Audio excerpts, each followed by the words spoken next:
آپ کے ضلع مرشد آباد کا یہ نہایت اہم اجلاس ہے، اس کے لیے مولانا مظفر صاحب جو دارالعلوم دیوبند میں رابطے کا جلسہ ہوا تھا وہاں آئے تھے اور مجھ سے اسی موقع پہ پروگرام لیا تھا۔ تو یہاں کے کچھ حالات مجھے پہلے سے معلوم ہیں۔ حضرت مولانا توقیر صاحب اور حضرت مولانا پرویز صاحب نے آپ کے سامنے بہت اہم باتیں کی ہیں، اور حضرت مولانا نجم الحق صاحب نے بھی بہت اہم باتیں کی ہیں۔ تو جلسہ تو ہو گیا ہے، اب چاہے میں کچھ کہوں یا نہ کہوں پھر بھی جلسہ ہو گیا ہے اور کامیاب ہے آپ کا جلسہ۔ لیکن دو چار باتیں بہرحال میں بھی ان کا اصرار ہے اس لیے کہہ دوں گا مدرسے سے متعلق۔ محترم حضرات، آپ حضرات بنگلہ بولنے والے ہیں اور آپ کے لیے مولانا پرویز صاحب جیسے لوگوں کی تقریر تو ٹھیک ہے کہ اردو بھی بول لیں اور بنگلہ بھی بول لیں۔ اب میں جو صرف اردو بولوں گا تو سمجھنے میں بھی دشواری ہو، لیکن مجبوری ہے، کیا کریں۔ حضور اکرم صلی اللہ علیہ وسلم کی ایک مختصر سی حدیث میں نے پڑھی ہے۔ سرکار دو عالم صلی اللہ علیہ وسلم فرماتے ہیں العلماء ورثۃ الانبیاء، علماء عالم دین انبیاء جانشین، یعنی علماء دین یہ انبیاء کے جانے کے بعد ان کے جانشین، ان کے نمائندے، ان کا کام کرنے والے ہیں۔ اس لیے انبیاء تو نہیں رہے مگر کام ان کا ہے، چل رہا ہے۔ یہ اہل حق مخلص علماء دین ہیں جو دین کا کام کر رہے ہیں، کرتے رہیں گے۔ اور دارالعلوم دیوبند کا بھی ذکر حضرت مولانا نجم الحق صاحب نے کیا ہے۔ پورے ملک میں بلکہ پورے بر صغیر میں جہاں بھی دین کا کام ہو رہا ہے، جہاں بھی مسجدیں آباد ہیں، جہاں بھی مدرسے چل رہے ہیں، قال اللہ و قال الرسول کی صدائیں بلند ہو رہی ہیں، جہاں بھی چہروں پہ داڑھی اور بدن پہ شرعی لباس ہے، یہ سب صدقہ ہے ہمارے بزرگوں کا، ہمارے اکابر کا، علماء دیوبند کا۔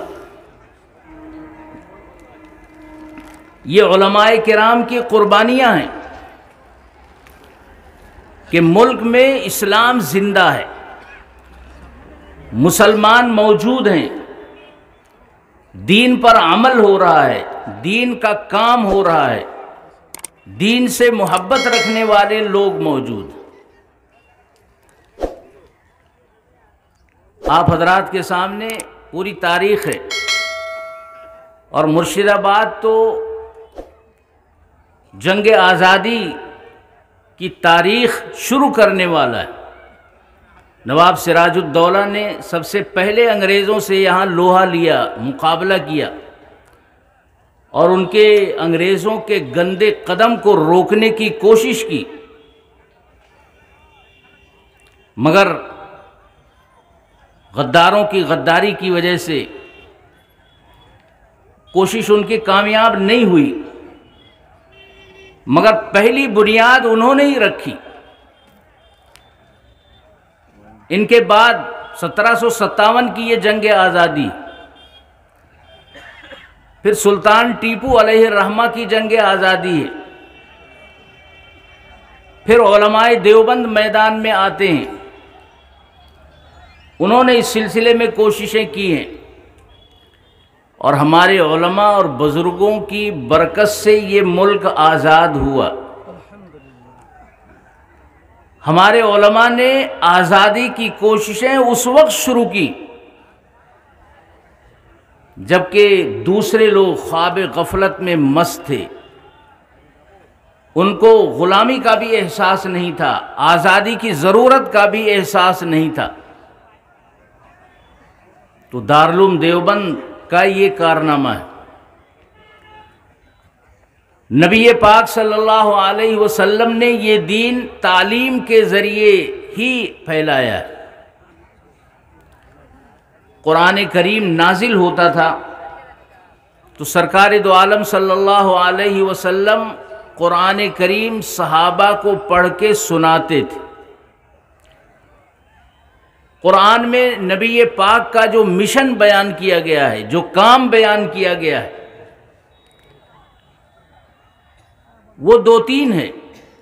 اس میں پہلا کام قرآن کریم کی تلاوت۔ یہ قرآن جو ہمارے اور آپ کے سامنے ہے،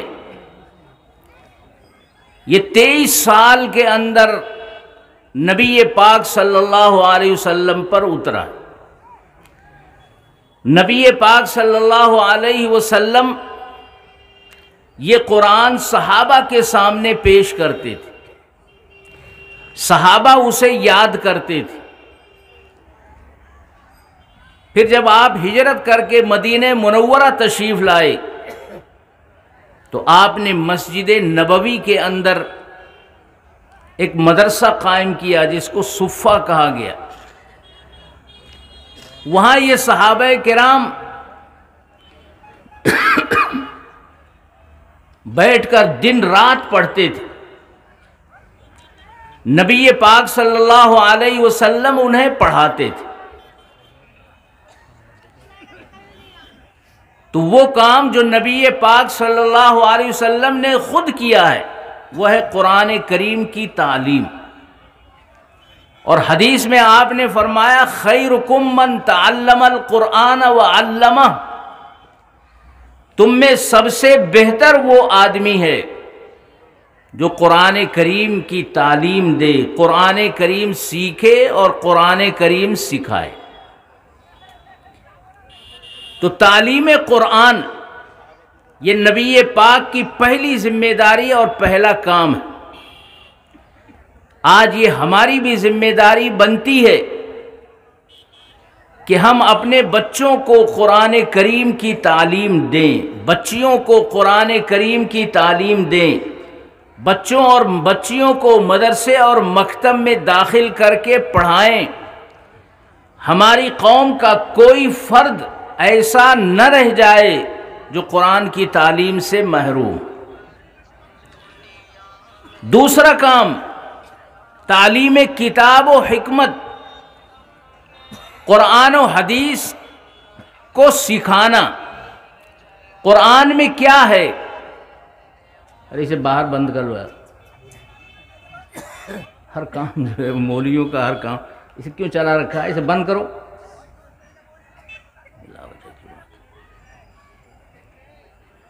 تعلیم کتاب و حکمت، قرآن میں کیا ہے؟ قرآن میں کیا عقیدے ہیں؟ قرآن میں کیا عبادتیں ہیں؟ قرآن میں کیا اخلاق ہیں؟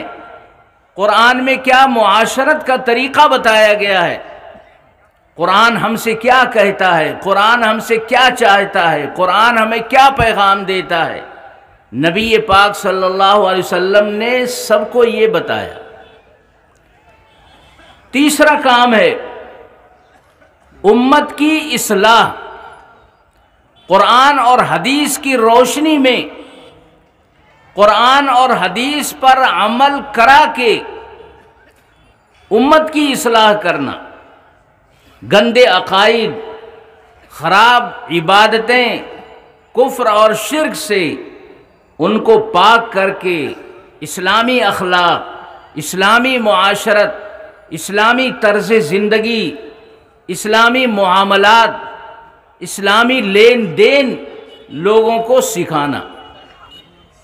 اس طرح سرکار دو عالم صلی اللہ علیہ وسلم نے دین امت کے اندر تعلیم کے ذریعے منتقل کیا ہے، پڑھانے کے ذریعے منتقل کیا ہے۔ مسجد نبوی کے اندر مدرسہ قائم کیا گیا، صحابہ ان مدرسوں میں پڑھتے تھے، کتنی تکلیف اٹھا کر پڑھتے تھے۔ حضرت ابو ہریرہ رضی اللہ عنہ کی ایک روایت کہ کئی دن تک کھانا نہ ملنے کی وجہ سے بھوک سے بے-تابی ہو جاتی تھی، طاقت ختم ہو جاتی تھی، بے ہوش ہو کر گر پڑتے تھے۔ ایک دن اسی طرح ہوا تو میں راستے پہ آ کر کھڑا ہوا اور میرے دل میں یہ بات تھی کہ کوئی شخص آئے گا تو میں اس سے کچھ دین کے بارے میں بات کروں گا، قرآن پوچھوں گا، حدیث کے معنی پوچھوں گا۔ قرآن اور حدیث یہ سب سے زیادہ جانتے ہیں، مگر پوچھ رہے ہیں تاکہ وہ میرے حال پر غور کرے، مجھے دیکھے اور یہ سمجھے کہ یہ بہت بھوکا ہے، گھر لے جائے، کچھ کھانا کھلائے۔ کسی سے کھانا کھلانے کی بات کہنے کے لیے تیار نہیں ہے، اتنی غیرت بھی ہے۔ کچھ لوگ آئے، ان سے انہوں نے بات کی، وہ چلے گئے۔ پھر سرکار دو عالم صلی اللہ علیہ وسلم تشریف لائے۔ آپ دیکھ کر سمجھ گئے کہ ابو ہریرہ بہت پریشان ہیں، فرمایا میرے ساتھ آؤ۔ حضرت ابو ہریرہ حضور کے ساتھ چلے، نبی اکرم صلی اللہ علیہ وسلم گھر میں تشریف لے گئے، پوچھا کہ کھانے کی کوئی چیز ہے؟ گھر میں بتایا گیا کہ کوئی چیز نہیں۔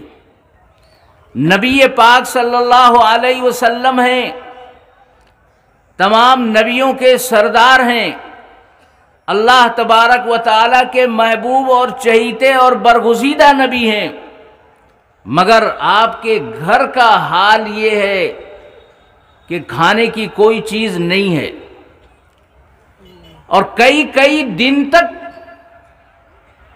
کھانا گھر والے نہیں کھاتے، فاقہ اور پریشانی سے گزر ہو رہا ہے۔ حدیث پاک میں ہے کہ حضرت جبرائیل علیہ السلام حضور صلی اللہ علیہ وسلم کے پاس آئے اور کہا کہ اللہ تبارک و تعالی یہ فرماتے ہیں کہ اگر آپ چاہیں تو یہ احد کا جو پہاڑ ہے اس کو ہم سونا بنا دیں گے، آپ کے خاندان، آپ کی امت کے لوگ اس سے کھاتے پیتے رہیں، کوئی پریشانی نہیں ہوگی۔ نبی صلی اللہ علیہ وسلم نے فرمایا کہ نہیں، میں یہ نہیں چاہتا، میں یہ چاہتا ہوں کہ ایک وقت کھانا ملے، اللہ اگر ایک وقت کھانا دے تو میں اللہ کا شکر ادا کروں، اور اگر دوسرے وقت کھانا نہ ملے تو میں صبر کروں، برداشت کروں، میں تو یہ چاہتا ہوں۔ تو حضور صلی اللہ علیہ وسلم کے گھر میں جو یہ پریشانی ہے یہ آپ نے پسند کی ہے اپنے لیے، اس لیے کہ اگر آپ کے لیے احد پہاڑ سونا ہو جاتا اور سارے لوگ خاندان کے، امت کے آرام سے زندگی گزارتے، پریشانی کچھ نہ ہوتی،